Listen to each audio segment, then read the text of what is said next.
Hello everyone, आज हम लोग देखेंगे बिहार की नदियों के बारे में। यानी कि बिहार की जो नदियां हैं इनका उद्गम स्थल क्या है, ये कहाँ इनका संगम है, इसकी लंबाई क्या है और ये इनके मतलब कौन सी नदी उसकी सहायक नदी है, कहाँ कहाँ कौन सी नदी मिलती है उनसे। तो चलिए स्टार्ट करते हैं। इसके पहले वाले वीडियो अगर आपने नहीं देखा है तो मैंने जलवायु के ऊपर और बिहार का जो सामान्य जानकारी है उस पर एमसीक्यू बना रखा है, तो आप उसे जा कर के देख लें। चलिए स्टार्ट करते हैं। देखिए यहाँ हमारा नदी है गंगा नदी। तो आपको पता होगा गंगा नदी, गंगा जो है आपको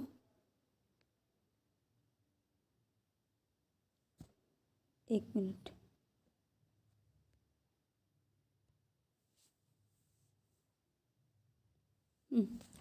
गंगा जो है आपको पता होगा कि बीचों बीच से निकलती है। बिहार के बीचों बीच से गंगा दो भागों में बांट देती है बिहार को। तो यहाँ से गंगा निकलती है। तो गंगा जो है वो आपको कहाँ से निकलती है, मतलब गंगा यहाँ से बह के जाती है, गंगा निकलती तो एक्चुअली में है उत्तराखंड से।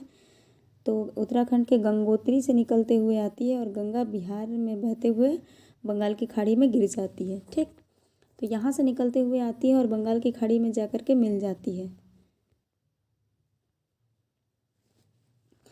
तो गंगा का उद्गम स्थल क्या है, तो गंगोत्री उत्तराखंड में है और बंगाल की खाड़ी में इसका मुहाना है। इसकी लंबाई अगर आप नहीं भी याद करेंगे तो भी चलेगा, कोई बात नहीं।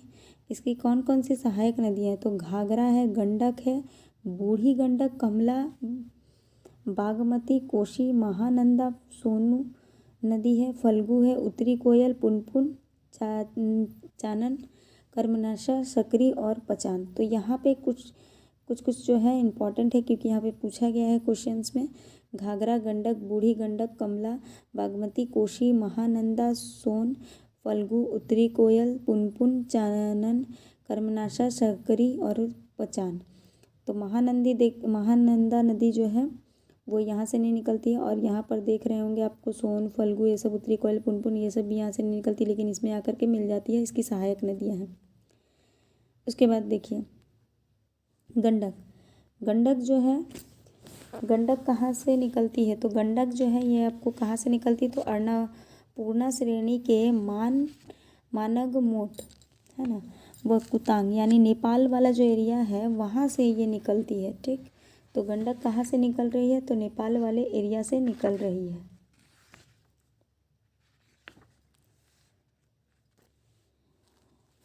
तो ये जैसे मान लीजिए कि ये गंगा है, जा रही है, तो गंगा के बगल में यहाँ पे एक घाघरा मिलती है, उसके बाद एक गंडक है ना। तो ये गंडक यहीं पर निकलती है। तो गंडक कहाँ से निकल रही है, तो नेपाल के एरिया से निकल रही है। उसके बाद यह पहलेजा घाट सोनपुर गंगा नदी में इसका मुहाना है ना। तो ये कहाँ पर है, पहलेजा घाट सोनपुर गंगा नदी में इसका मुहाना है, यानी कि डिहरी वाला जो एरिया है उस जगह पे इसका मुहाना है। उसके बाद इसमें कौन कौन सी सहायक नदी है, तो हम लोग सारे को नहीं पढ़ेंगे, हम लोग कुछ कुछ जो सहायक नदी इंपॉर्टेंट है उसी को पढ़ेंगे, है ना। तो यहाँ पर ऐसा कुछ खास सहायक नहीं है, बट ऐसे जानकारी के लिए आप जानना चाहते हो तो लिख लीजिएगा। भापसा, हरहरा, काकरा। ठीक, बिहार और उत्तर प्रदेश के बीच सबसे लंबी सीमा रेखा बनाती है कौन, गंडक। ये सब नदियाँ गंडक में बनाती है सीमा रेखा। उसके बाद है बूढ़ी गंडक। तो बूढ़ी गंडक जो है, ये गंडक हम लोगों ने देखा, उसके बाद अब कौन सी नदी आती है, तो इस तरह से बूढ़ी गंडक आती है।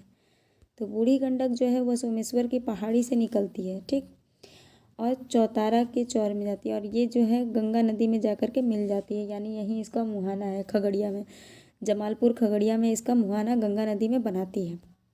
इसकी सहायक नदी कौन कौन सी है, तो डंडा, पंडई, मसान, कोहरा, बालोर, सिकटा, धन, उती, तिऊर, तिबाले, बागमती। तो इसमें कोई भी सहायक इतना इम्पोर्टेंट नहीं है, हम पहले वाला में जो इम्पोर्टेंट है उसी को आप याद कीजिएगा। उसके बाद है घाघरा। घाघरा आ गया, देखिए यहाँ पर।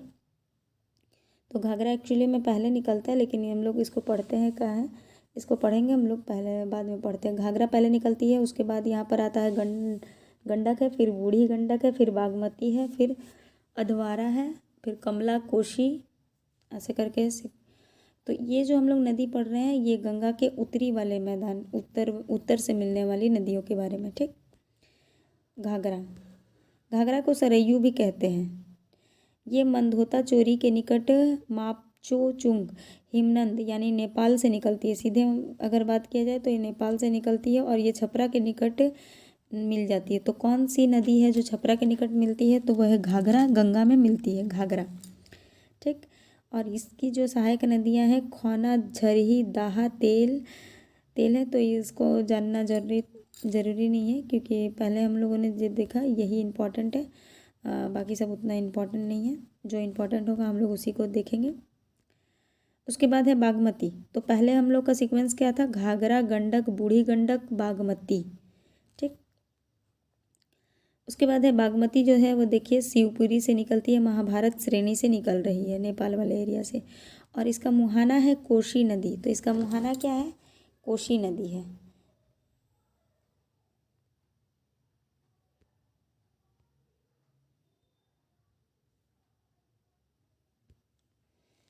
इसका मुहाना है कोशी नदी।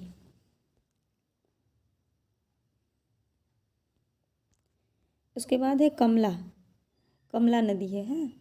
उसके बाद हम लोग क्या देख रहे हैं? कमला नदी। तो पहले इसका फिर सीक्वेंस हम लोग पढ़ेंगे। घाघरा, गंडक, बूढ़ी गंडक, बागमती है। उसके बाद है कमला। कमला जो है वह कहाँ से निकलती है? तो ये भी नेपाल के महाभारत श्रेणी से ही निकलती है। और इसका मुहाना क्या है? माड़ा गोला में।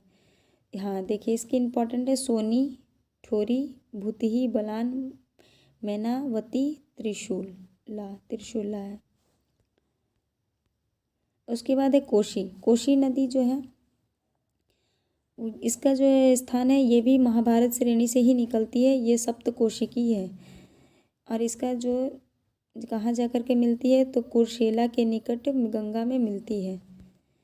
इसकी सहायक नदी कौन कौन सी है? कोशी की, बागमती है, कमला है, उसके बाद है त्रिजुगा, फरेनी, धारा, सीमा, साधार है, ये जो है कोशी नदी, इसे बिहार का शोक कहते हैं क्योंकि ये रातों रात कब अपना मार्ग बदल दे ये किसी को नहीं पता चलता है। पता चलेगा कि अभी इधर से बह रही है, पता चलेगा अभी इधर चले गई। तो रातों रात ये मार्ग बदल देती है और तबाही का कारण मचा देती है। पूरे बिहार के लिए ये शोक मानी जाती है। जैसे बंगाल का शोक किसको कहते हैं? तो दामोदर नदी। लेकिन उस पर क्या कर दिया गया? बांध बना करके उसके कई परियोजनाएं चला दी गई जिससे उसका निवारण हो गया। अब उसे बंगाल का शोक नहीं कहा जाता है। लेकिन इसी तरह से कोशी नदी पे भी कुछ परियोजनाओं को लागू करना चाहिए जिससे क्या हो सके? संकट का निवारण हो सके। क्योंकि पता है कि हर साल बाढ़ आने वाली है, कोशी नदी में बाढ़ आती है जिसके कारण पूरा बिहार जो है तबाही का कारण मच जाता है। और इनका निवारण करना पहले से ज़रूरी होना चाहिए क्योंकि ये हर साल आता है। ऐसा नहीं है कि कोई 1-2 साल आया, 1 साल नहीं आया, ऐसा नहीं है। उसके बाद है क्या? महानंदा जो है, हाँ ये बिहार के उत्तर से निकलने वाली अंतिम पूर्व की ओर अंतिम नदी है ना। तो महानंदा है। ये भी महाभारत श्रेणी से ही निकलती है और यह मनिहारी यानी कटिहारी में जाकर के गंगा से मिल जाती है। इसकी कौन कौन सी सहायक है? तो दानके, पीतानु, नागर, रत्ना, मेची है। ठीक। ये सब इतना याद करने का ज़रूरत नहीं है। लेकिन मेन जो हम लोगों ने पढ़ा गंडक का सहायक नदियों को जानना बहुत ज़्यादा ज़रूरी है। उसके बाद आते हैं अमरकंट, ये सोन नदी। अब देखिए ये सब जो नदियाँ हैं दक्षिण से मिलने वाली नदियाँ हैं। ये कहाँ से मिलने वाली है? दक्षिण से गंगा में मिलने वाली नदियाँ हैं। तो सोन नदी कहाँ से निकलती है? तो अमरकंटक श्रेणी से निकलती है। मध्य प्रदेश के अमरकंटक पहाड़ी से निकलती है। और ये कहाँ जाकर के मिलती है? तो मन्नेर के निकट गंगा में जाकर के मिल जाती है। और इसकी सहायक नदी है गोपंद, रिहंद, कन्हर, उत्तरी कोयल। तो ये आपको झारखंड वाले नदी वाले पोर्शन में भी आपको हेल्प करेगा। तो इसको आप पढ़ सकते हैं, गोपंद, रिहंद, कन्हर, उत्तरी कोयल। उसके बाद फल्गु नदी जो है यह उत्तरी छोटा नागपुर के पठार हजारीबाग से निकलती है। हजारीबाग में जो उत्तरी छोटा नागपुर का पठार है वहाँ से निकलती है और मोकामा टाल क्षेत्र में गंगा से जाकर के मिल जाती है। इसकी सहायक नदी कौन सी है? तो निरंजना है ना, मोहना। और ये पितरपक्ष में पिंड दान करने के लिए जानी जाती है। तो ये कौन सी नदी है जो जानी जाती है? तो फल्गु नदी है। उसके बाद है पुनपुन जो है छोटा नागपुर पठार छोटा नागपुर पठार में किन से निकलती है और ये पलामू और मध्य प्रदेश से होते हुए जाती है, मतलब वहाँ से निकलती है छोटा नागपुर के पठार से। फतुहा के निकट गंगा में जाकर के मिल जाती है, तो फतुहा के निकट जाकर के कौन सी नदी मिलती है, तो वह है आपका पुनपुन। फल्गु को हम लोग किस लिए जानते हैं, तो पितरपक्ष में पिंड दान करने के लिए जानते हैं। यहाँ पे लोग नहाते हैं और दान करते हैं पितरपक्ष के समय में। इसकी सहायक नदी कौन है पुनपुन की, तो दरधा है, मादर है, बिलारो है, रामरेखा, मोरहर, यमुना, धोवा है। उसके बाद है अजय नदी। अजय नदी जो है वह जमुई में बाटपांड से निकलती है ना, और ये पश्चिमी बंगाल में गंगा नदी में जाकर के मिल जाती है। तो ये कौन सी नदी है जो पश्चिमी बंगाल में जाकर के गंगा नदी में मिल जाती है, जो दक्षिण से निकलती है, तो अजय नदी है। और इसके सहायक नदी जो है वह पंथेरो और जयंती है। कर्मनाशा, कर्मनाशा जो है वह कहाँ से निकलती है, तो कैमूर, सारोदांग, कैमूर, विंध्यांचल की श्रेणी से निकलती है। तो विंध्यांचल की श्रेणी से निकलती है। ऐसा मत सोचिए कि कैमूर की पहाड़ी सिर्फ आपको बिहार में ही देखने को मिलेंगे, इसका कुछ अंश झारखंड में भी है। तो यहाँ से निकलती है और चौसा के निकट में जाकर के गंगा में मिल जाती है। उत्तर प्रदेश बिहार की सीमा बनाती है। तो उत्तर प्रदेश और बिहार जो है इसका सीमा कौन बनाता है, तो ये नदी बनाती है, जिसे बिहार का अपवित्र नदी माना जाता है। तो इसे बिहार का अपवित्र नदी मानते हैं क्योंकि ये सीमा बनाती है, कर्मनाशा नदी है, ठीक, अपवित्र नदी है। किऊल नदी, किऊल नदी जो है वो झारखंड के छोटा नागपुर पठार से निकलती है, यानी हजारीबाग से निकलती है, और यह लखीसराय गंगा नदी सूर्यगढ़ा में जाकर के अपना प्रवाह करती है, वहाँ पे जाकर के। उसके बाद इसकी सहायक नदी बर्नर, अंजन, हलाहल है, ठीक। तो यहाँ इम्पॉर्टेंट में अगर बात करें कि सहायक में कौन कौन सा इम्पॉर्टेंट है, तो आप देखिए कि कर्मनाशा आपको इम्पॉर्टेंट हो गया। उसके बाद यहाँ पर है आपको फल्गु नदी, पुनपुन नदी। फल्गु नदी किस लिए, पितरपक्ष में पिंड दान करने के लिए। सोन नदी इम्पॉर्टेंट है, ठीक। उसके बाद है इधर महानंदा नदी है जो महाभारत श्रेणी से निकलती है। कौन कौन सी नदियाँ, तो महानंदा हो गई, कोशी हो गई, उसके बाद है कमला है, बागमती है, ठीक। तो ये नदियाँ जो हैं वो आपको कहाँ से निकलती है, तो ये सारी नदियाँ जो हैं आपको महाभारत श्रेणी से निकलती हैं। तो इस तरह से आपका बिहार का जो अफवाह तंत्र है वो वाला चैप्टर समाप्त होता है। अब हम लोग इसके MCQ को करेंगे। चलिए, थैंक यू।